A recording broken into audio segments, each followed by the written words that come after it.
Yes, it is. Hey, everyone. Welcome to another fantastic edition of This Week in Mormons, the premier Latter-day Saint news podcast, the OG, whatever you want to call us. Here we are in season 13, just still doing this thing that we do.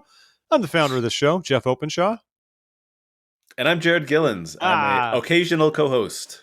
Yeah, but you're one of us, Jared. I am. I feel like I belong. You're one of us. You've created not on the a outside welcoming space here. Well, thank you. I try to do that for everyone. But as I gaze into your office and I see your cool Fender-esque guitar and your map of the Iberian Peninsula, I feel at home. Well, thank you. I don't put out my nicer guitar because it's a semi-hollow body, and I don't want the basement air to affect it. Whereas that's a janky Strat knockoff. And is it a what do you call it? An Esquire or? No. It's not even made by Fender. It's not even like their low grade. It's a PV. It's the worth. PV makes amps. They also make guitars. They make guitars and basses and stuff. Sure. Interesting.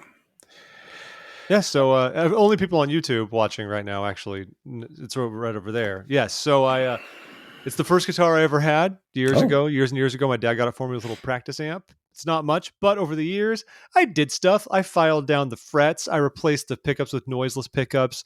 I got it set up better. It's still a hunk of junk. I should replace the tuners. No, it's nice that you've kind of customized it, improved it a little. My first guitar was a Yamaha acoustic, and I believe my younger brother, the Shark, I believe he still has that. I either gave it to him or I sold it to him for a very small amount. And my current guitar, which is in my wife's office over that way, because that's the music room. Her work is music based, so I just keep my guitar next to her piano. Anyway, it's a Fender. It's a Fender acoustic. It's got a nice cedar body. I like it. It makes a nice warm sound. I was long in the market. My other guitar, I've got an acoustic, but that other one on the edge, that one is right there. That one. That's my semi-hollow body. It's an Epiphone Sheridan 2 Pro. It's a beauty. It's wine red. I'm in love with it. I only got it this past year. I saw a great deal on Facebook Marketplace. I've been scouting them on there in Reverb for a long time. Guy lived all the way up in Wilmington, Delaware. So it's January, right after a bunch of snowstorms here. I got up very early in the morning on a Saturday, hopped in my car, drove all the way to Wilmington and got there like 7 a.m. before he had to work because he was worked for the sheriff's department. That is because it's at least that's got to be a 3-hour drive to Wilmington. It's like 2.5 or so to get up there. I know I was very close to Philly by that point. I thought I should have just popped up to Philly and had some fun there. Picked up my stuff. Very nice fella. Beautiful guitar. Great deal. Came with the case. And just turned around. Came home, stopped in Little Italy in Baltimore on the way home to get some cookies, and it was a great trip all around. So Epiphone is to Gibson as Squire is to Fender, right? Like kind of the same idea? This is a weird discussion to have on the show. I don't think it's quite that. I feel like Squire is far more entry level, whereas Epiphones has their followers and can be used as like genuine. That's what I've wondered, because I have read some very nice things about Epiphone, your semi-hollow type guitars, that they make some really high quality ones. Yeah, so. I mean, you can buy a lot of Epiphones that'll cost just as much as getting like a Mexican-made, Fender Strat or anything like that. You can be nipping up on $1,000 for an Epiphone easily. You're not going to see that with the Squire. Interesting. Yeah, it is. Interesting times. Well, I'm glad you like my room. It's Iberia, beautiful Spain, where I served my mission. Our nephew just had his mission farewell yesterday. Sorry, not his farewell. He gave remarks prior to leaving on his mission. We'll call it that.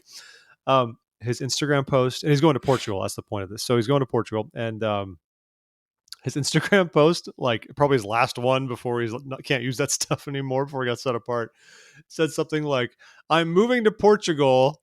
Please follow me." He said, drop your emails to, I'm going to mess this whole thing up. Drop your emails to follow my lit spicy journeys or some random thing that 18-year-olds or 19-year-olds would say. I was dying because it's like the greatest possible way to express the excitement about going on. I think I've got it right here. Yes. That's really funny. Moving to Portugal, comment your emails to hear about my lit fire sauce adventures. That's amazing. I love the youth and their parlance. When we watched him open his call on Zoom with a bunch of BYU students, I heard the word lit. I thought lit was already out of fashion, but everyone was just saying like, dude, this is so lit. This is so lit. Does it truly go out of fashion, or is it just sort of like you still hear people say dope, even though we're well past the 90s, but you can still use it, even though it might not be fashionable. Yeah, And yeah, you but could say that's dope and people know what you mean. And maybe it's like, oh, I don't use dope, but I'm not going to judge uh, someone else for saying it. yeah. I will judge someone who was on the call, a girl who was like, Portugal? Is that in South America? Yeah. And all I thought it was Arrested Development when Job sees the yacht and says, Portugal, going down their old South America way, eh, Mikey? um, So that's the times, folks. Well, let me give you a quick update. So oh yeah, you've mentioned your surroundings, and I just like to point out that I'm sitting here in a shirt that I've had since 1995, and good. the reason for that is because it's been just sort of a hectic day, and this was the only clean thing that on the top of my drawer that I could find. So we had a little bit of sewage back up into our upstairs bathroom. Jared is incontinent. Yes, that's what we're talking about. No. This is actually no. Anyway, so I'll make a long story short, and basically we found out when we really got a plumber out today. We had to stay the night at my wife's aunt's house where we first lived when we moved to Idaho. But we got a plumber out today, and he had to run this crazy long, powerful like snaking tool, Yeah, and he yeah, was yeah. ripping roots out of Roots. our sewer pipe. It's a rotor So rooter. Yeah. yeah, everything inside our house is new, like as of February. This is completely renovated home from 1940. But yeah, once those nice, clean, new PVC pipe hits the outside of the house, you get into like a clay pipe with that has seams. And if a pipe has seams and it's been around for 80 years, trees and bushes and such send their roots to try to get at the water. So anyway, I guess there was a buildup of roots, and it was preventing the proper flow of water out to the sewage main in the street, and some of that backed up. So we were able to get that rooted out, and then I guess PSA for our listeners: if you're in a place that's prone to having tree roots invade your sewage pipes, you can buy root killing chemicals that you Mm-hmm. occasionally pour down your drain, and it'll help keep the root growth to a minimum. So that's what we'll Yeah. be doing from now on. But yeah, so I've had kind of a weird, hectic day running back and forth between the aunt's house and our house, and getting the plumber here. And yeah, we had to leave like at 10:30 last night to go over to the aunt's house because we're like, well, we can't use any toilets here, so. Good. I didn't. I feel that pain. Growing up, my mom's house where I grew up was built in 1920, Mm-hmm. and roots have been like an ongoing problem, like my whole life. All the time, once I start backing up, call the rooter, gets a snake guy, and yeah, that's been like a pretty consistent part of our life for Is many that why they call it a decades. roto rooter, because it spins and grabs the roots? Uh huh. I never made that connection. Yep. I remember that guy going out there, and then there's that feeder, that exhaust pipe tube, Mm-hmm. and the roof, and he just feed it down there, and just next thing you know, he's just pulling up all this stuff, and Crazy. that's what happens. So this is why everyone tuned in to learn about guitars and rotor rooting And sewage backups and and how to sewage prevent them. backups. Also, you might be tuning in because in case you somehow missed it, I would say this is one of the bigger stories of the year that we can talk about this week. I mean, a lot of things have As far happened. as church news, Mormon history news goes, for Yes, sure. yes. As far as personal news, well, I mean, I told you about my guitar and everything's coming up aces for me. But as far as church news goes, you might have seen that allegedly, purportedly, however we want to say it, a photo has surfaced that is supposed to be of actual Joseph Smith. And for so many years, we've often wondered if a photo exists of the prophet Joseph. None has ever surfaced that's been authenticated. You know, you even see a picture. It was funny. Like my kids tonight, we're looking at the Doctrine and Covenants for Kids, book, and the back of it shows the prophets up to President Hinckley. Even though we bought it well after 2008 when he passed away, they never even bothered like adding President Monson to it when it was still in publication. But there's photographs of every single prophet from Brigham Young on, but not of the prophet Joseph, because it was just right before that when daguerreotypes were becoming a thing, right? He died in 1844. I was right on the cusp of photography becoming more Right, prominent. but then we come up with this like, well, it's possible because we do have an actual photograph of like the Nauvoo temple, right? And so and Yeah. things like that, and so we know that at that time in that area, photography technology was available, and It was so just it was nascent at the time, right? For right. sure. And so we've often wondered, does a photo of the prophet exist? There had been none for as far as we've known until the story's been in the works for a couple of years, I guess. But a man named Dan Larson and his wife on Saturday morning in March 2020 They discovered what they think is photographic evidence of the prophet. He's a great-great-grandson of Smith. And then one of these effects passed down to him was a pocket watch that bore the initials of his great-grandfather, Joseph Smith III, the prophet's older son, who was also the founder of the reorganized church, later the Community of Christ. Larson inherited the locket shortly before his mother's death in 1992. Its finial was bent. He couldn't open it, so he just kind of put it away. So basically, because of the pandemic and they've had time on their hands, stuck at home, they kind of really got into it, pried it open, and found this face of a man. And then, long story short, I'm sure I'm going to butcher a little bit of this, but they worked with some historians from the John Whitmer Historical Association and some others. And they also looked at the Joseph Smith's desk mask and used computers and such, technology and what have you, to see if this was a match or what this might be. And so they think that this company that recognized daguerreotypes, comparing it to the death mask, reported that 19 of 21 features matched with a 95% confidence interval, which I don't speak all that language, but I assume that just means they're very confident that it matches up appropriately. So it took a long time to do this, and I don't think I'm cutting out too much extraneous detail, even though it's a pretty long article from Jana Reese that first started kind of talking about this. But most signs here are pointing to this actually being a photo of the prophet, which is fascinating to me. I mean, I think the first thing you ask compared to the classic portrait of him, and this is, do you think they match? Do you think it works, Jared? I mean, what's your do opinion? I? Or I don't anybody? know. I can see it, and like I'm no computer that can map out the facial features of one thing and match them to another. So I feel sort of like ill prepared to, or not ill prepared, just ill suited to give this, a definitive opinion. But I mean, I can see it. I can see there's definitely a resemblance. He looks a little more, what's the word? Brutish, maybe, or which makes sense. He had a frontier life. He had a hard life, being chased around and tarred and feathered, and etc. And so he looks a little more rough, I guess, than I had kind of anticipated, especially with the portraits that kind of give him a nice cherubic, kind of roundish I'd face. say cherubic's actually a good way to look at it, to describe, I think, most of the depictions of the prophet. That's Right. the perfect word But yeah. like if you say, okay, well, take away the idealism of 19th century portraiture and add in the realities of frontier life, and a rougher frontier life than most pioneers and people of that era had, then yeah, I could see it. What do you think? I mean, yeah, I think I do agree. The photo is someone who looks almost a little more like, square jawed, a little bit rougher, as you say. Some things are funny too, because his hair also seems to be almost a different style, the way it is, than a lot of the depictions have Although he often does have shown. kind of that little side tuft thing, you He's know. got the side tuft thing, but it almost looks like he's got it kind of down the middle, then like a nice little oiled part over. But that's just hair. That's fine. But like I've looked at his death mask and looking at it, some things are interesting to me because it's like I can see it, but then at the same time, like some things I don't quite see. Like it seems to me like his nose and some of his features still look in the death mask a little bit more like some of the paintings depict him, and the Mm-hmm. differences there. And what's intriguing to me is kind of how this is a Rorschach test in general, because a lot of people I've seen have seen the two photos and those be like, oh yeah, totally, it gels. And some other people, they're like, these are two entirely different people. Like I've Sure. seen all sorts of comments across the board. Well, I've seen some people, and they'll put up, because especially if you go to the church museum, generally they display Joseph's death mask right next to Hiram's. Yeah. And so they'll have so I've seen people put up a picture of the two side by side and say, I don't know, I think this looks more like it's possibly Hiram's photograph.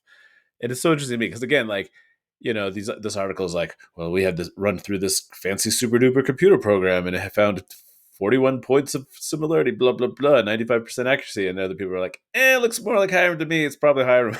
It's like everybody becomes an armchair forensic historian, which I think is one of the funny things about an event like this. Yeah, I think it's really interesting. Oh, here's on Reddit, on the ex-Mormon Reddit, which, tread lightly, folks, if you visit the ex-Mormon Reddit. But even someone actually took the death mask and put it on top of this new photo and sort of slowly blended it together, and are like, well, it seems like everything here lines up like pretty perfectly, quite frankly, with how it should be. So Right. I don't know. His nose, to me, the most, at least from this one photo, looks a little bit different than what I would expect. His Hmm. nose seemed like it had a little bit more, I don't know, bulbousness to it, or a little more of a hook nose. I don't know. But I hope they authenticate. I mean, I hope we can really know for sure. I think a lot of science is pointing this in one way. The church, right? Has, of course, jumped in on this. And what's fascinating is I have to think the church was made aware of this process for the past 2 years, even though it seems like they just kind of up and responded to it when everything dropped the other day. But I think they probably didn't respond, like say anything first, because there was nothing. Like, well, the they weren't church going to is often preempt more it. of a reactor than an actor with What? stuff like this. Like they Yeah, wait for, they're not going to like draw attention to the thing until it draws attention to itself. You know what I mean? yeah.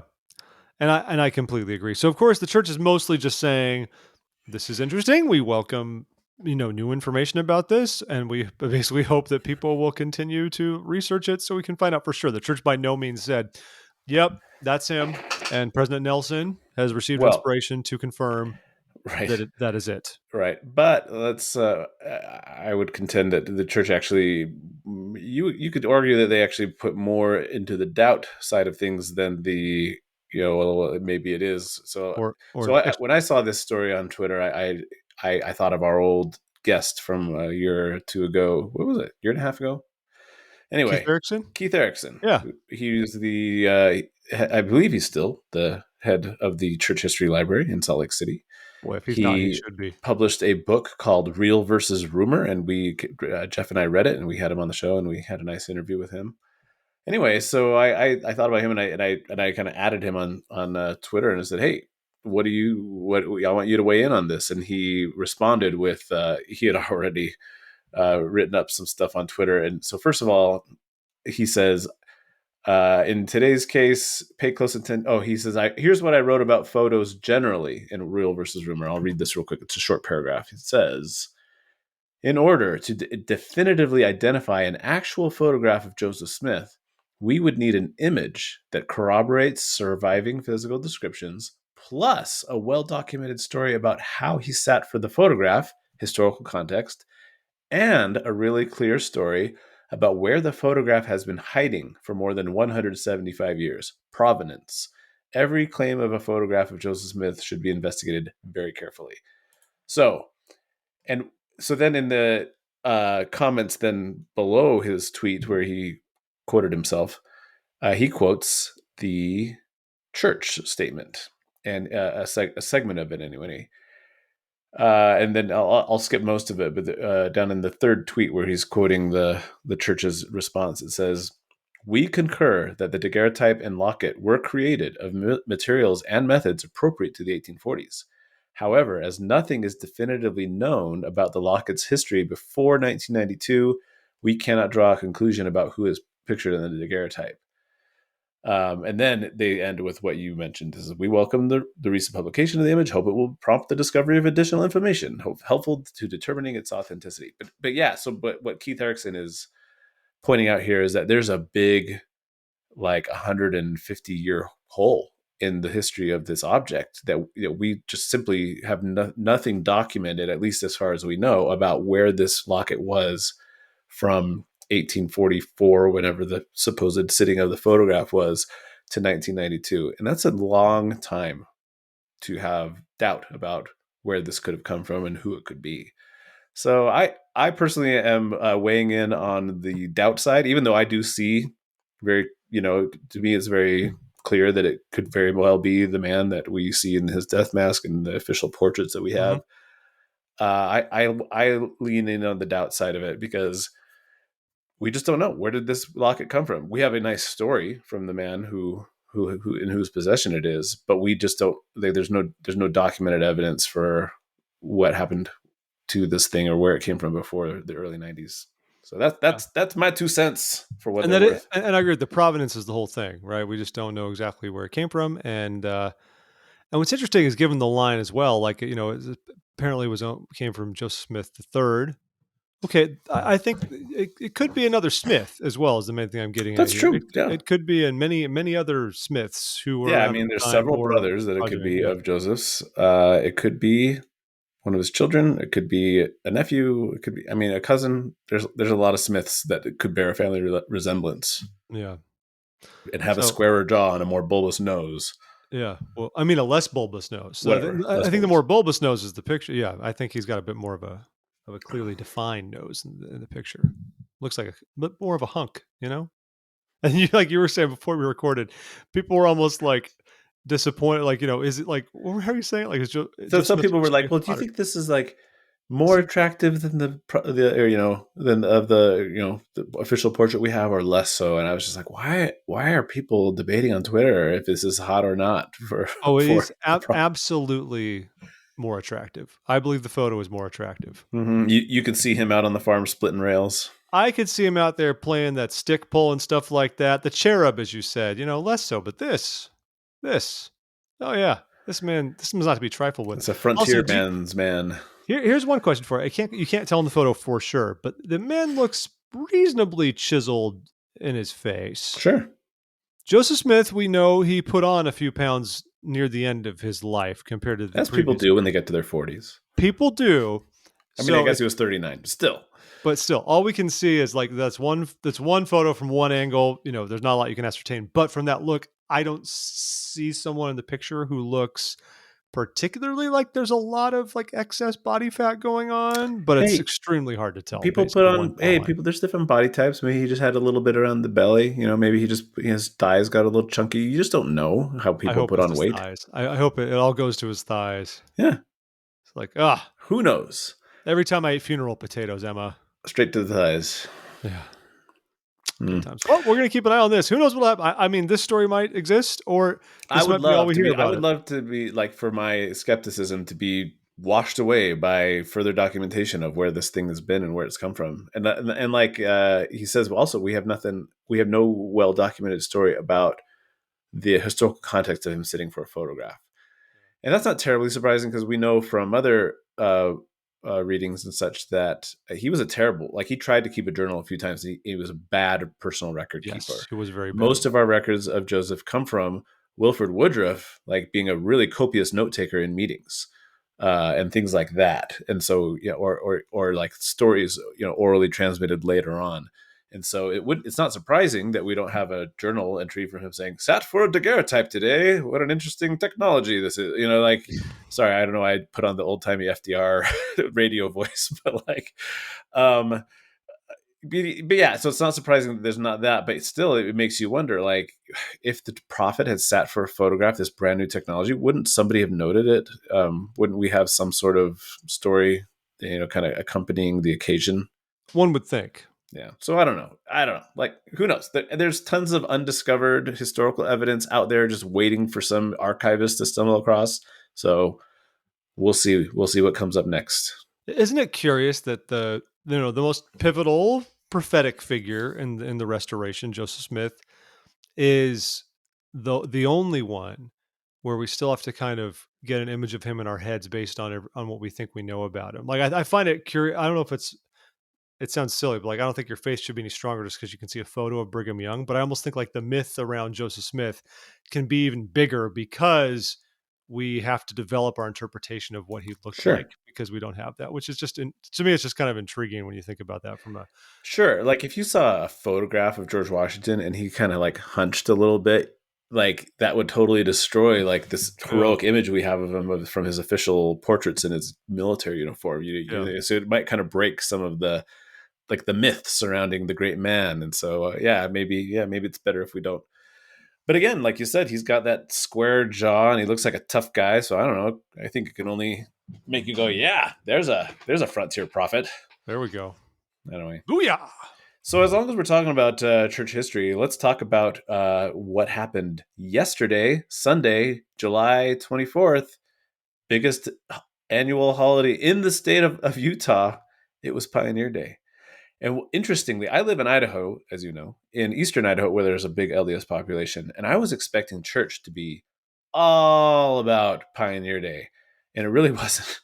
Like, there was hardly any mention of it at all. They mentioned that our stake is putting on like a Pioneer Day celebration next Saturday. But other than that, like the talks in church were about like love and family and things like that. And nobody really brought it up. And then second hour, we talked about self-sufficiency. So like, and like, yeah, or, and like, make sure you're managing your finances well. It was like the least Pioneer Day of all Pioneer Days. What was it like out on the East Coast? Did you guys talk it up or? It was a lot more about like covenants, temple, stuff like that. So no, Yeah, so no, not nothing. really. There were some. So There again, were I mean, some I of the know hymns. Yes, that officially it it was. is a Utah state holiday. It's not officially recognized as a holiday anywhere else in the United States or the world, I believe. I have a friend who every year remarks that he was born and raised, I believe, he lives in the Chicago area, and I'm pretty sure he was born and raised in Illinois. And he says, I will start caring about Pioneer Day when the saints and the rest of the world start caring about Casimir Pulaski Day, um, which I guess is a very Chicago centric Yeah, holiday, that's right? that's a big Chicago. Anyway, so I know it's interesting, but but I grew up in Western Washington, and I remember Pioneer Day not being like a big deal, but we'd talk about it. It would come up at church, in late July. I knew what it was. We would do like pioneer activities in the summer when I was in primary and pull sticks and things like that. So I just thought it was interesting. I haven't gotten to the real meat of what we were intending to talk about yet, but I just wanted to kind of get your take on it because I do wonder about like how we treat history in our church and like is Pioneer Day, is it a big deal, is it not, is it a Utah thing or is it a church thing? What do you think, Jeff? So I think specifically Pioneer Day is a Latter-day Saint holiday, even though it is a Utah state holiday because it ostensibly celebrates just the founding of the state, the settling of the state. But let's be clear, Mm-hmm. the settling of the state by those of European descent. Okay, the settling of the state and the creation of Utah. I get why they say that, but I think it's intrinsically tied to the church. How could it not be? Yeah. And Yeah. and so in that sense, I almost feel like it should be. I mean, think about it. It's a civic holiday, but you always have like you had Gene B. Bingham was the Grand Marshal in the Days of 47 parade over the weekend, which is cool. What a cool note to go out on when you're the soon to be the erstwhile Relief Society General President. What a great honor. But it's typically like church leaders are the ones who head up a what, as far as I'm aware, the Days of 47 parade is handled at a civic level in terms of funding and organization. I don't think it's church groups getting permits to do it. I think it's like at a Yeah. civic level. I Yeah. think, I'm pretty but sure. Yeah. so in that sense, I feel like we should focus on it being more of a church thing and less of a civic thing. And I think it, but with that, that means it's more justifiable to make it a bigger thing around the world. I think we try to make Pioneer Day a thing globally. Mm-hmm. And I Um, think we have to an extent. I remember, I mean, this was like, honestly, it was like 2008. I remember reading an article in the church news, and it was about these youth, like LDS youth in the Ukraine, doing like a trek, like a yeah, pioneer, like a handcart yeah. thing. And they had also like made a special handcart, like they made their own handcarts, and they made one, and they painted it up in the in like Ukrainian kind of traditional decor and colors and stuff like that, and they sent it to Utah to be like, here's our contribution to the celebration of our heritage. And it's like, I loved that they had kind of, they had obviously adopted a heritage because none of these people had pioneer, like Mormon American pioneer ancestors who crossed the plains. They're all converts and children of converts in Ukraine. And yet they felt like pioneers and people pushing handcarts was a part of their own heritage. And I thought that was kind of interesting. And I brought it up. I was in my grad program in history at the time, and I brought it up in a class because somebody had made an argument specifically that you can't like adopt heritage. You can't adopt like cultural heritage. And I was like, well, there's evidence that you can. So yeah, Well, I mean, and then and heck, even theologically, aren't we all adopted? Like as far as like seed of Abraham and all that kind of stuff. I sure, mean, that's a sure. whole I other thing mean, too, right? Yeah, right, we can yeah. adopt all kinds of things. And I've had. I want to let you talk about the main part, but I've always I don't know where I am really on Pioneer Day. Like, Mm-hmm. there's this part of me that doesn't love it because I don't want to do it at the expense of the troop of pioneers abroad, and it seems just frankly weird. I mean, like we had people in our ward who were senior missionaries over at Church's Ranch in Argentina. That's pretty much used, I think, for actual ranching, and then like Argentinian saints come and do trek down there. And I guess it's cool to I'm trying to be more open-minded about trek because like natively I'm not super big on the concept of trek, especially when you have members of the church around the world. They're like, pull the handcarts so you get in touch with what like your religious forebears did.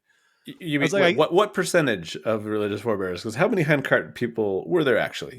very small, and a small minority, even ones who actually died. It was all in all a pretty things we need to remember about Pioneer Day. Also, um, Latter-day Saints, this is super cynical stuff.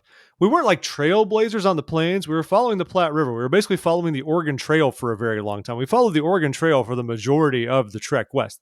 Not that it was easy, but we weren't like blazing trails out west. We were doing a lot of following what was there, and it's still difficult. And only kind of near the very end did we actually break off from even a trail the Donner Party had taken care of to break off and go to Immigration Canyon. So these are things, it's like I don't want to disparage what we went through, because obviously there was great suffering and risk and sacrifice and all sorts of things associated with what the Mormon pioneers did.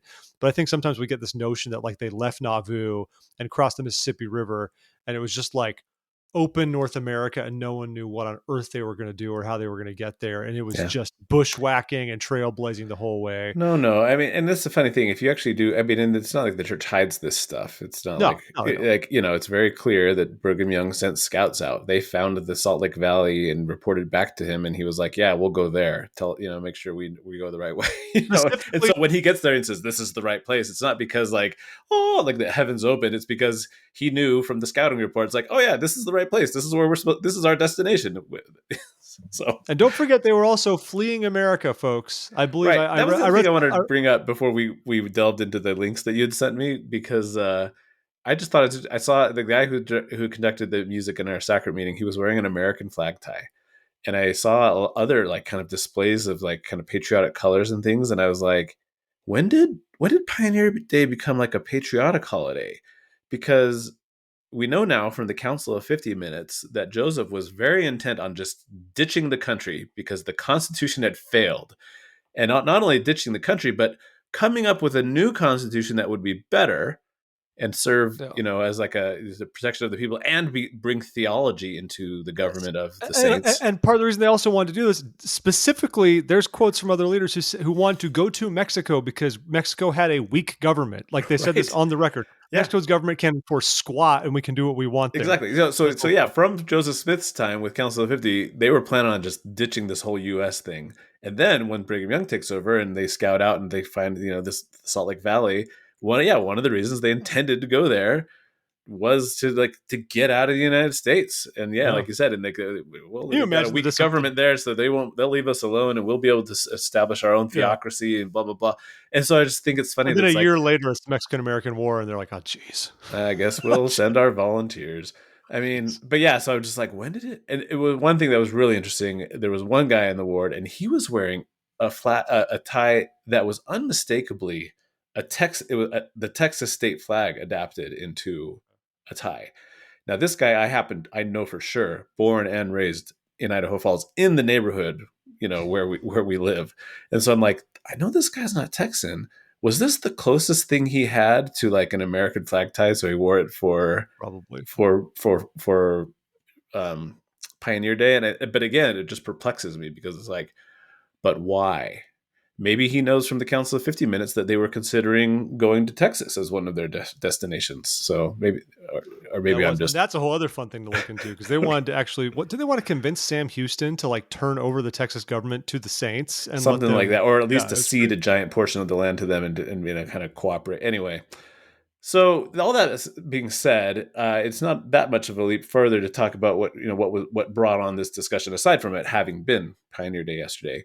But Jeff found some interesting links and one a Facebook post and another. I think was it an article, an op-ed It from was the an, Trib I think it was an opinion piece in the Deseret News. in the Deseret News, which is more interesting than it being in the Trib. But both of these were people, saying, "Hey, it's great to celebrate Pioneer Day. You should be proud of your heritage and know where you came from. If especially if you do, descend from pioneers across the plains.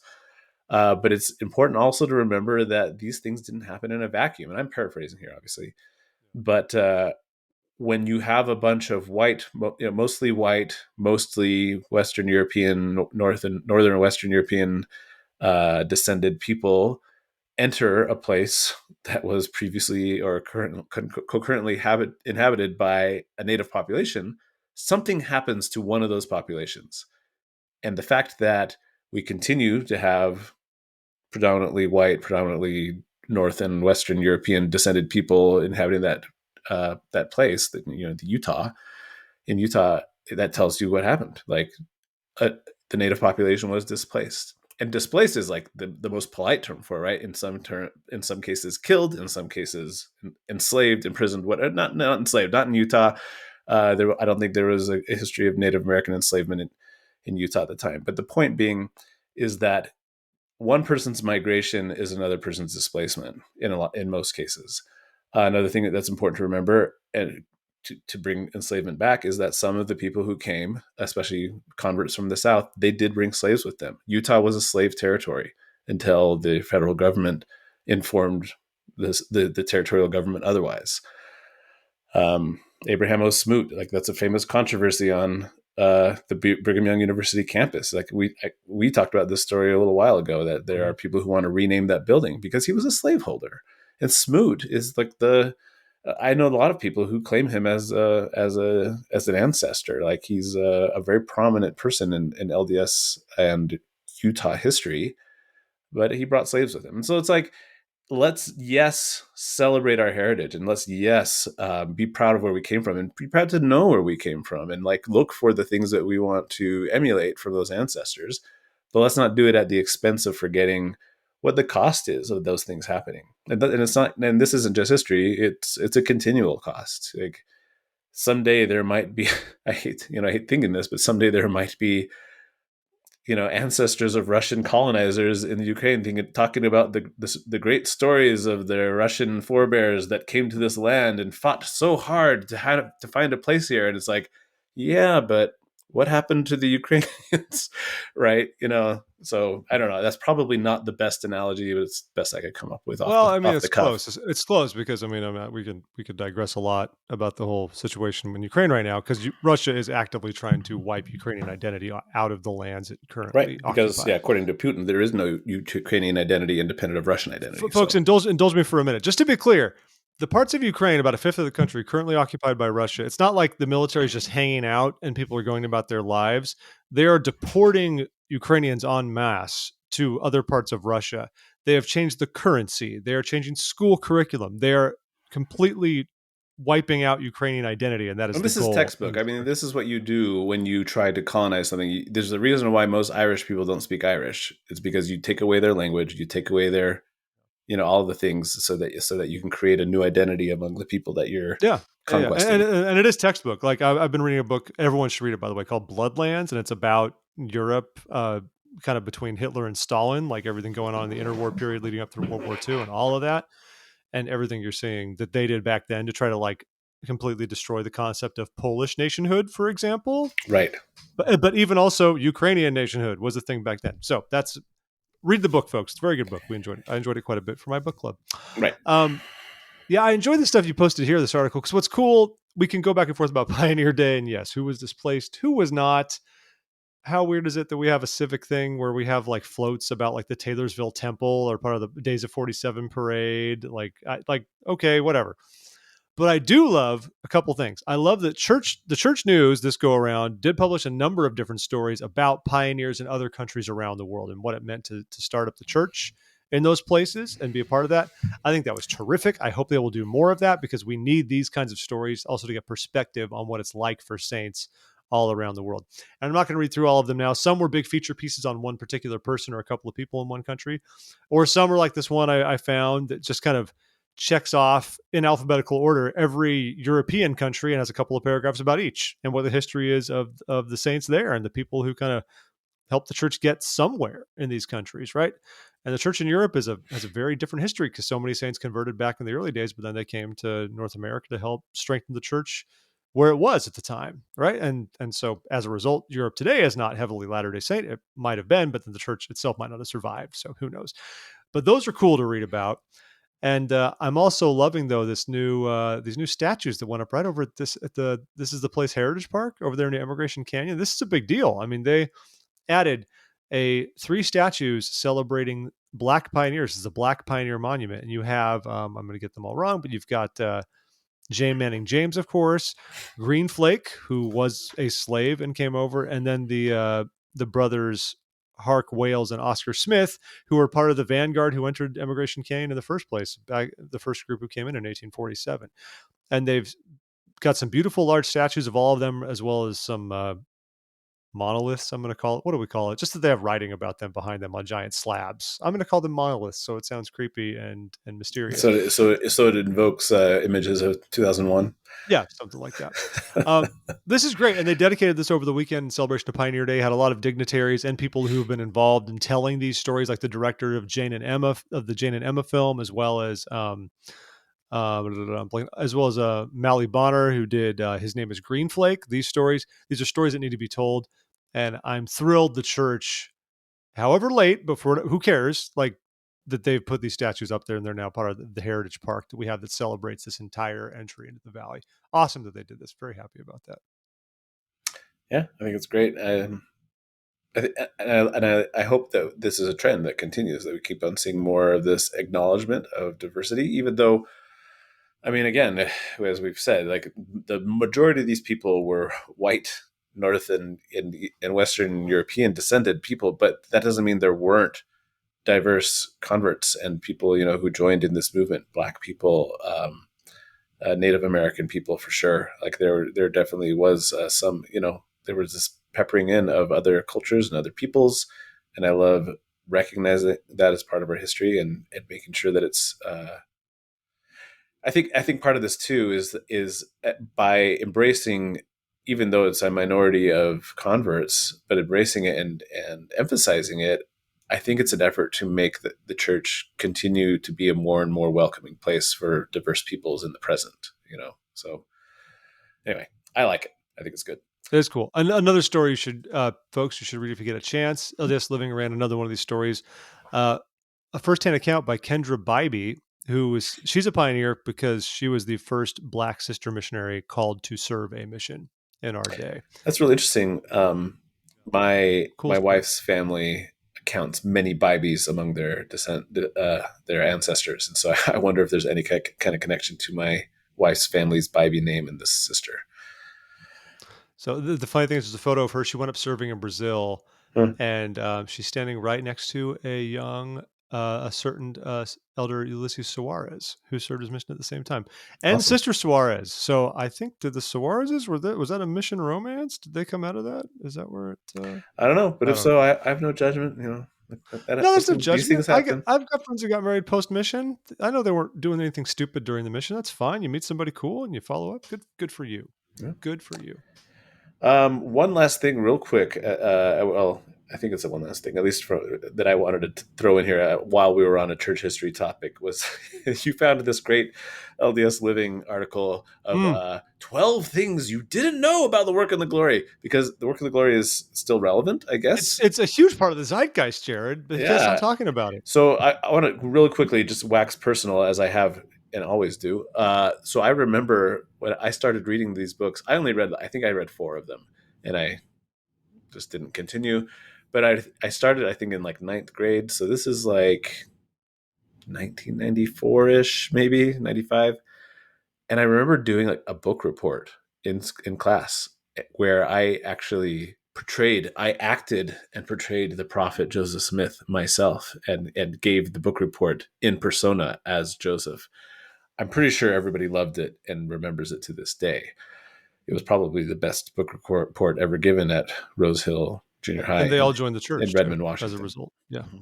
Anyway, so yeah, I remember when everybody was talking about the Work of the Glory. Remember, I actually forgot the article, the listicle, talked a little bit about the films that were made, and I had honestly forgotten that they had made some films of the books. And I had not, because I worked at Deseret Book when some of these were being made. And did they make films to cover all of the books? Did they cover the entire story? I think, because there's like 9 Work in the Glory books, right? There's only 3 films. I don't know if this is like a Narnia situation where they just kind of picked a couple of the books and did them, or if they compressed them and tried to do the whole thing. Who knows? So there's nothing. It was funny too, because reading through this listicle, nothing really seemed that interesting to me as far as like things you wish you had known about Gerald Lend or this work. I want to be clear here. I like Gerald Lund. I actually think he's a pretty good writer. My favorite Gerald Lund book, which I'm going to recommend to our readers, our listeners who are readers, is called The Alliance. It's a book he wrote, I want to say, in like the mid to late 80s, and it's great. It's one of these dystopian stories. It's science fiction. I think it's really that's good. right up your alley. Oh yeah, it's so good. Everybody go, and the next Gerald Lund book you read, make it The Alliance. It's great, but you don't have to take my word for it. But one thing that did make me smile in this little listicle is number 6. It says someone else tried to write the work and the glory. Dun, That dun, SOB. dun. Says Lund wasn't the first person who tried writing the work and the glory. Mo, the Ricks College donor, Mo's the last name here. The Ricks College donor who asked for Lund's help not only came up with the idea, but also attempted to create a draft. It didn't go very well, though, and Lund recalls that Mo later told him, "It's obvious that I can't do it." Parentheses. Mo's wife jokingly added, "That's for sure." I just think that the fact that they added that into the article is really funny, and the fact that the wife is just like totally not shy about disparaging her husband and his ability to write a But competent. it's the classic loving Latter-day Saint, wife jokey stuff. That's you got to you rib them. Call I it ribbing. guess I just thought it was so funny. I was like, oh man, this guy's wife totally digged on him, and then they put it in the article. Like poor Mo. Anyway, if you have such interest in such things, and if you are a Work of the Glory fan, and I have no judgment if you are, I'd stop reading after 4 because I lost interest. I was much more interested in reading histories. Nephites wore tennis shoes. Way better series. Tennis Shoes Among Nephites. I was totally That's into the those one. books as a kid too. No, I was just more interested in reading histories rather over historical fiction. That's the person I grew into, as attested to the fact that I then went on and did a master's in history. But my point is, if you like Gerald Lund as an author, as I do, and if you like the Work of the Glory specifically, check out this listicle from LDS Living. You might find it more interesting than I did. The listicle is reaching to have 13 facts, though. Some of these could be compressed into one fact. I mean, he said, yeah, like it almost never happened, and he said no. That's basically one. When it mentions that someone else tried to write the Work and the Glory, that could be folded into the next one that says where the idea came from in the first place, because it mentions again that Mo tried writing a draft for years but couldn't make it work, and then he approached Lund to do it. I feel like we're really trying to get to the number 13 here, folks. It's like butter scraped over too much bread, kind of a thing. But the other thing I found interesting is that it mentioned specifically that he wanted to get ecclesiastical approval. He sent it up the chain to. He was a 70 at the time, so right, and they are pretty controlling. Like when you keep a journal as a general authority or as an area authority, 70, even if like the church will then requisition your journal, like it becomes church property. The journal that you keep during that time, yeah.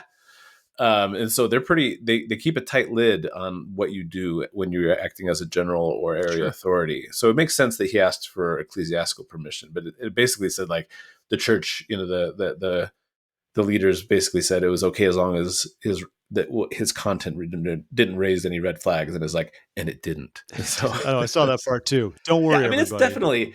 It's a work of historical fiction, but it is definitely a devotional work as well. He is writing from a perspective of faith to an audience of faithful Latter-day Saint people who want to view the history in a lens that is going to be inspiring. So it makes sense that he wouldn't want to put any red flags in there, because that's not the book he was trying to write.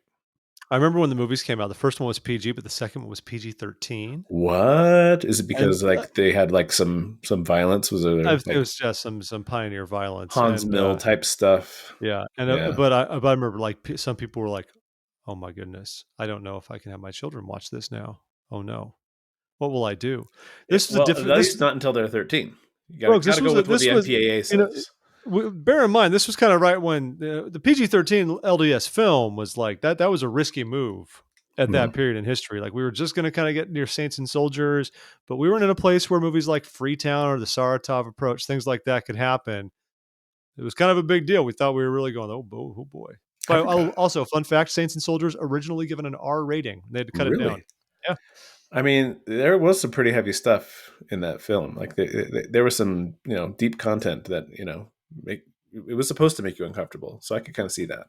Oh, and I was uncomfortable. All right.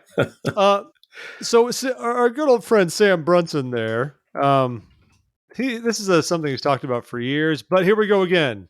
Girls should be passing the sacrament. Full stop. That's his argument. It's an interesting argument because it's admittedly kind of intriguing. Now, before you tune out, because I think anyone could say, "Oh, come on now, like we've got this in the back, like we've got this figured out. We know how we do it. The deacons pass the sacrament, and yada yada yada." His arguments are, I think I want to lean on the strictly doctrinal theological side of it, because you can I don't like the whole idea that, when people try to say, well, men need to have the priesthood and do these things because they're not naturally service oriented and it helps them blah blah blah blah blah blah. We don't need any of that. None of that. And I do believe we should let women feel important, and I want to include them in every way possible in our worship and in our rites and all those sorts of things that is reasonable. But the main thing he gets on here, as a reminder, is that the Doctrine and Covenants does not actually specify who passes the sacrament around. It specifies who administers the sacrament. It says very clearly in section 20, neither teachers nor deacons have authority to baptize, administer the sacrament, or lay on hands. And we might be kind of like, we're being very particular with the verbiage here, but I think we have to remember that administering the sacrament means blessing having the sacrament there and kneeling and blessing it, and then however it gets disseminated, the administration of the sacrament is not the passing of the sacrament. It is the blessing of the sacrament. What's interesting about that point then too, it just occurred to me, is that also means that laying out the trays and things is not the administration of the sacrament either. And we create this division, deacons can pass, teachers can pass. But like when I was growing up, a deacon couldn't go and lay the trays out and put the bread in the trays and fill the water cups. It had to be, that was the teacher's job. And I always thought that was like there was a doctrinal or scriptural reason for that. And there isn't. Yeah. So how did we get there? That's what I want to know then. How did we get to this place where we have outlined those duties specifically for teachers and deacons, and that we treat it, I mean, I don't want to be too irreverent here, but we treat it as gospel. I mean, I grew up in the same thing. Like we read stuff like this is what you can do as a deacon. You can pass the sacrament. Once you become a teacher, you still have that ability under the Aaronic priesthood, and you can also prep it. Once you're a priest, you can bless it. You can also baptize people if you want to. Yada yada. The priest stuff is a little more laid out. Obviously, it's right there in the scriptures. But where did we develop this mindset for the other offices within the priesthood? As far as I don't know, especially since if you think about it, like once, so the priests are up there and they bless it, and then they hand it across to the table to teachers and deacons who then pass it.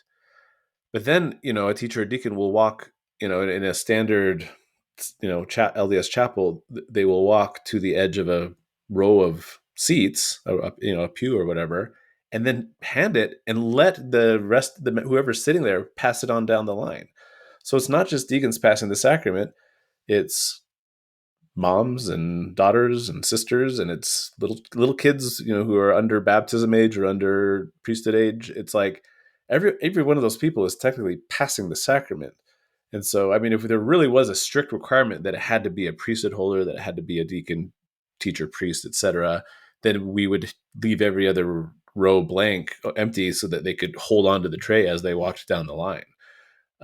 So obviously, yeah, there's leeway in there that we're not exploiting or haven't exploited for whatever reason. Like you said, that's a good question about how it came to be. I'm sure there are people who know that better, archivists and people who have read into the histories of how it came to be, that because there's not even a scriptural justification for there is for receiving the priesthood. No, actually no, because we made it so that there's no minimum age for receiving the priesthood, as evidenced by the fact that within the last couple of years we made it so that 11-year-olds can receive it. And then also there's no reason why then that you do a deacon from this age to that age and a teacher from this age to that age. Like, it was never that way in the early Restoration. We created this tradition, an administrative tradition perhaps, for stipulating at what ages you advance to the different offices. And that can, of course, and all that can be changed. Like we talked about that, and also how it's not the age thing, but how we got rid of the high priest group and changed that entire structure and just folded it in with the elders quorum. Right. I mean, so I mean, it would not be surprising to me if we saw young women helping with the passing of the sacrament or laying out the trays and filling the cups and things like that. There's no reason not to. It's just that we haven't done it that way. And as far as I know, aside from strongly worded blog posts from people I respect, like Sam Brunson, I think he's got a good mind. But beyond, his types of blog posts, we haven't seen a reason for that to change coming down from leadership or coming up from the ranks. Jared, should we march on Temple Square and elevate the issue? We might get X'd, but then they will change the policy after the fact. I was going to say that usually works, right? Usually they respond really well to activism, public activism. That's the main thing that the church really likes. When you embarrass the church in particular, they respond very well to that. Yes. Anyway, but it is a good point, and this actually made me do some good thinking, and now I actually want to research this issue more, because I think, like a lot of people in the church, I've just taken for granted that the structure and the duties are what they are because they are what they are. And I'm not agitating for change specifically, but it's a good reminder to like actually look into what our doctrine says and what is the history of what. So I'm going to do more of that now, especially because now that I'm in the bishopric, I'm going to be like, hey, so check this out. I was reading something. You need to call up the young women 14 through 18-year-old class, get them, and then I'll get kicked. And then I get kicked out of the bishopric, and then that's how I get out. I'm sure the handbook stipulates very specifically who can pass the sacrament. Oh, I'm sure it does, yeah. Yeah. It's been a while since I've perused that handbook. Let's just stick with our friend Sam Brunson for a minute. He wrote another interesting post on By Common Consent, and he's addressing, the title of the post is On Laws Related to Abortion. And he's kind of responding to the church's official statement on the Dobbs decision. And I don't want to delve into it here. I don't know. We often kind of dip our toes into political waters when you and I are hosting at least this. Well, not just you and I. I've heard it with multiple of your co-hosts. No, it's just you. No, it's just you. Devin never gets political at all. But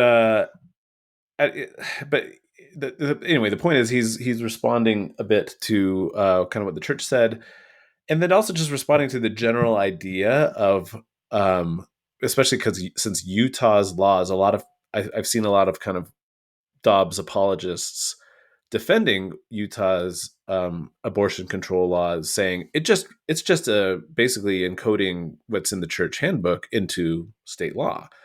And Brother Brunson does a really good job of kind of poking holes in that idea and why it's very difficult to take guidelines of behavior, suggestions of behavior from a church publication and then try to codify that into a state law, and how those things, it's not easy to it's not an A to B and, B equals A kind of transition.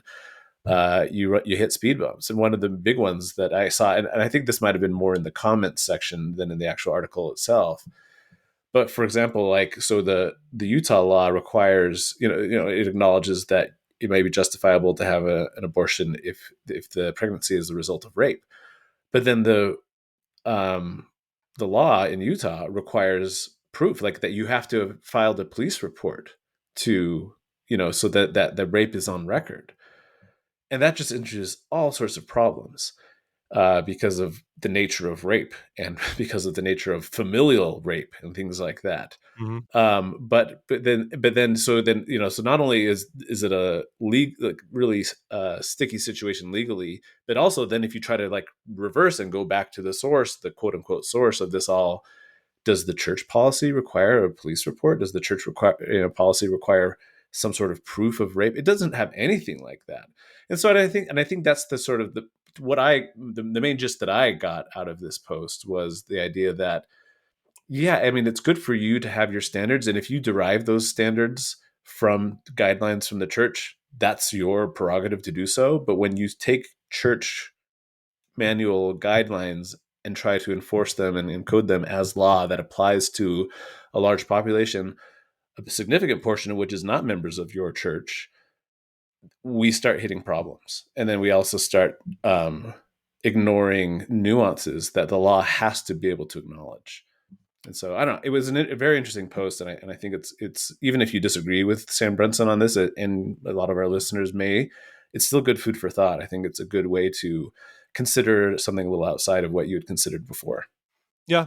And I don't have much more to say about it, but I liked it for the same reasons you did, in that I think we easily fall back on those exceptions as outlined in the church. That's an easy thing to just work through if it is that situation, but it's not. always the case, and it's important to have that nuance and distinction, and just thinking that at the end of the day, yeah, it's lawyers making decisions. It's not even doctors necessarily sometimes, and that it gets very complicated. So Yeah. you kind of see why you can't just simply say, follow, codify what the church does, and all will be well. It's a And little bit that's been attempted before in not just US history, but in world history, trying to codify religious principles and precepts into law. And it generally doesn't work well, like it generally doesn't. And I'm not saying that you can't use your religion or your faith or your beliefs as like a basis for your understanding of what's right and wrong and what should be a law. But when you try too hard to marry the two things, religious principle and enforceable and coded law, it starts to get messy. And we've seen that, with the Puritan settlements in, colonial America. And we've seen that with Catholic settlements elsewhere in the world. We've seen that in the history of Great Britain, where many of our listeners descend from. It's often best to try and put a line of separation between here's what I believe and have faith is true, and here's what I want to enforce other people to have to do as well. So good points. What's Well, next? We're wrapping up here, but since we were sort of talking politics, but abortion is more of a moral issue, where political issues, define how we deal with it and enforce it. This is much more straight politics, but the subjects are Latter-day Saints, one of whom has been a guest on the show a couple of times. Evan McMullin is now running for Utah Senate, right? So you've had the U.S. Senate sorry, I'm representing going to say he's running for the U.S. Senate in Utah. So the Republicans got their whole primary thing out of the way, and Mike Lee still prevailed. So they tried to out primary him, didn't really go anywhere, but he did. Becky Edwards did pretty well. But now this is the big show here, because Evan McMullin is running as an independent. He always was. He was sitting out the Republican primary. He I think felt that was not a good use of his time. And of course, he's built up his political profile in the past 6 years or so since we first spoke to him, and he ran for president against one Donald John Trump. And so, anyway, straight politics, but I think it's fascinating just with the context of what goes on in Utah, what plays well in Utah. And I am surprised that they said if the election were held today, according to a poll, Evan McMullin is within 5 points of Mike Lee, who's still winning, but 5 points is getting close. The margin of error was 3.46 points. So you're getting close to that. So that's actually better than I expected. I almost think so much of this stuff is just it's the show, it's the drama, it's what the media loves to report on because it's interesting. But at the end of the day, Mike Lee's still going to get like 70% of the vote. I kind of expect that kind of thing. So this is interesting at the very least to see what's happening there. And Mike Lee's disapproval rating is higher than his approval rating. We're not endorsing anyone one way or the other, but I think it's fascinating to watch who really are two conservatives going after each other, one of whom just thinks the other one has sold out. And he's just saying, I'm still going to be a conservative and caucus with them. I'm just not going to do the same things Mike Lee did. McMullin's presenting himself as a conservative alternative without the baggage, more or less. And so it's just kind of fascinating to watch. Yeah. Well, it's interesting because it's kind of, new candidate, same rhetoric in a lot of ways, because everyone's talking, especially on the conservative side of things. You get this idea of like the principled conservative, like that we're going back to principles, and that's kind of what Evan McMullin's line is.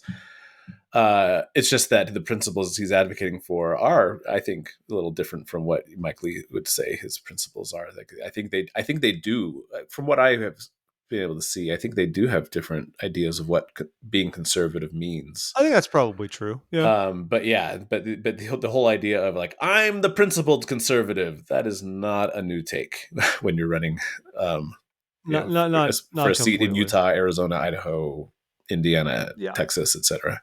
Yeah. So I'll be curious to see what happens. And I remember back in 2016 when McMullin ran, he took a sizable share. Like if all of the McMullin votes had gone to Hillary would have won Utah over Trump instead. Which was interesting. Which is interesting. Yeah. So it's curious to follow this. A little more strictly on what appeals to Latter-day Saints. I think some of McMullin's political ads have been very interesting. Like one shows him right now with his wife talking about how they're raising their kids to have good values, and we need to bring values back to the Senate and all that kind of stuff. It's just Evan only got married like last year, and he married a woman who already had kids. That's great for them. I'm never knocking anyone, regardless of their situation. Right. But it is the way it plays. It almost seems like here I am, Evan and my wife, and the children we have made together and been raising since birth, and the values we've given them. Right.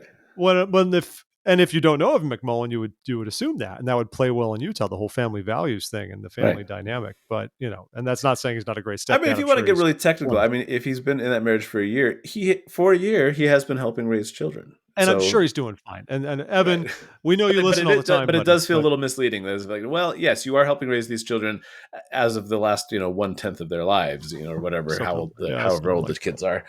That's just kind But of no, funny. but good for him. I am glad he found somebody. I know that was something he'd been working on for a long time. I'm glad that he got instant family because I'm sure he wanted kids. But I do raise an eyebrow at capitalizing on the political value of said Of the children. kids, yeah, it's a little I felt interesting. that way just tangentially. I listened to Adele's latest album a few weeks ago, and I thought overall it was great.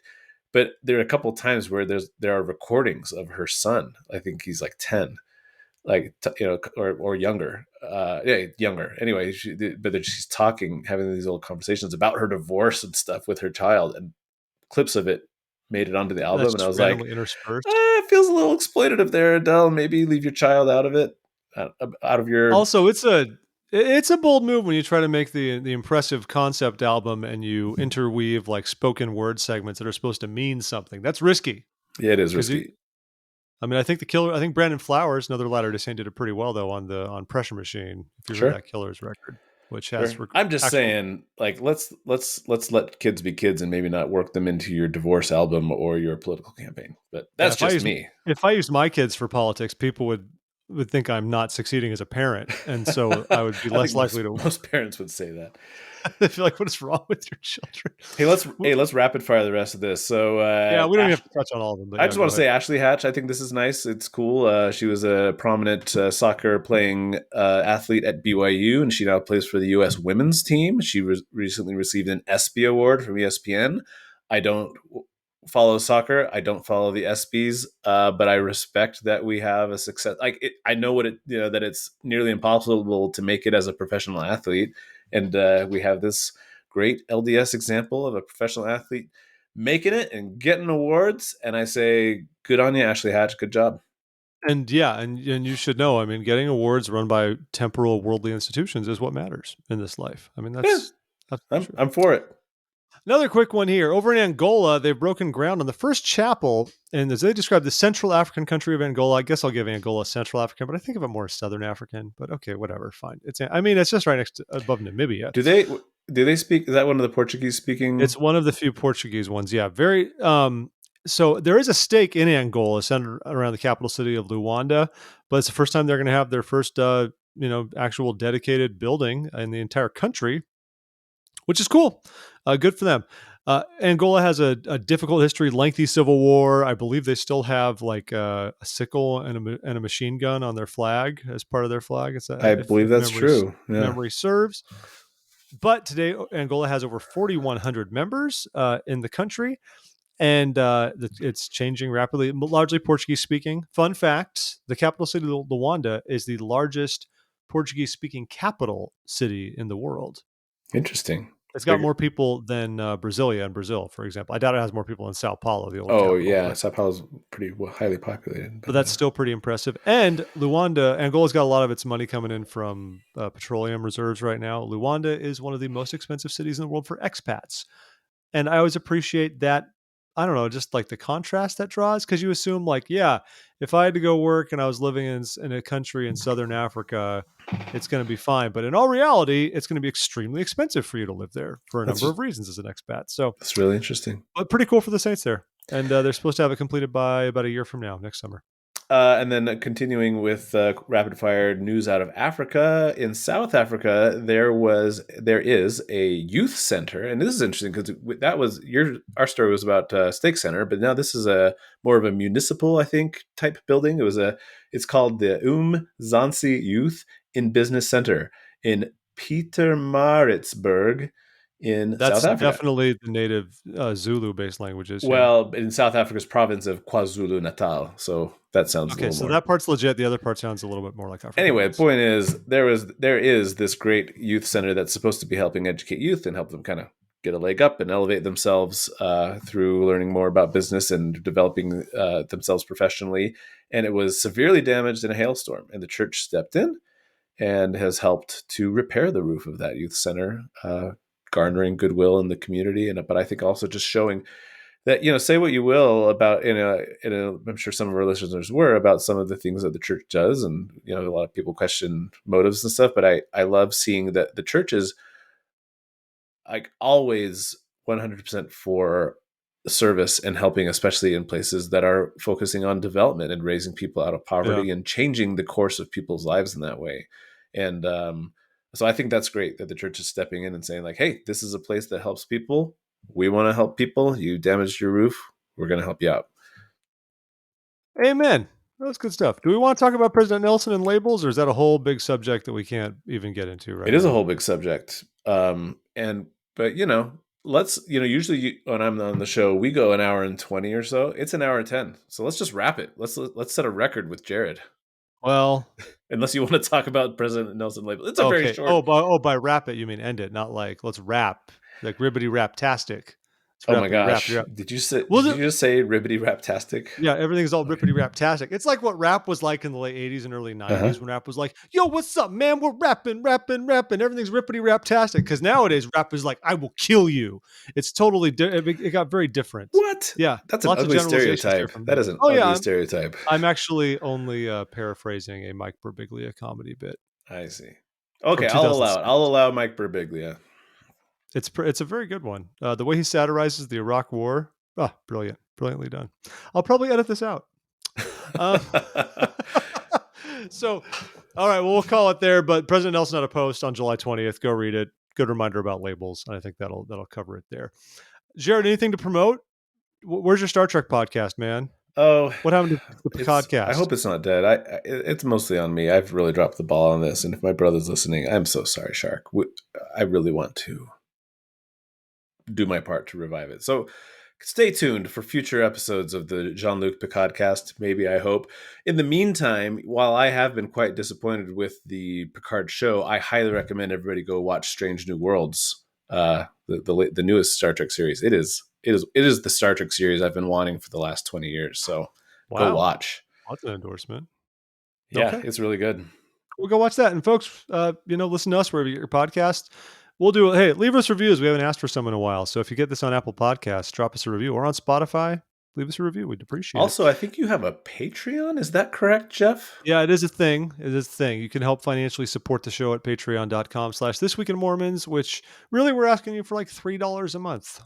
$3 a month. That's literally less than $1 a week. Okay. So this isn't even like a cloying ad with Sarah McLachlan and some suffering puppies where they say it's like 60 cents a day. 60 cents a day adds up to be a lot more money. I'm literally asking you for something that's like a grand total of like 80 cents a week, folks. 10 cents a day. Okay. 10 cents a day. That's a bargain. And I will send you a picture of the animal or host you are helping. Do you view some of your co-hosts as animals? Is that what you were just saying there, Jeff? Yes. You will get a random photo of just of Devin Thorpe in your mail one day.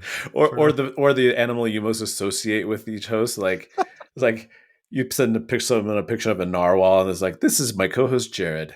Well, it You is help keep him on the air. old school Twitter followers might remember by tradition in the last session of General Conference, probably just to kind of stay with it because I think you run out of steam near by the end. Mm-hmm. We would always start tweeting out who someone's Patronus was, like whoever's speaking. We just decide that was their Patronus, the Sure. Harry Potter charm. Sure. Yeah. So Jared, now I know you will be a narwhal. I don't know why I chose that, but that's what popped in my head. Well, that was fun. All right, folks. Well, thanks for taking the time to listen this week, and we look forward to talking to you next week. Jared, my friend, till we meet again, buddy. Have a good rest of your late summer. If we ever meet again, it'll be Zion to me. I can't even top that. All right, folks. This has been Twim. Have a great week. Talk to you soon. Bye-bye.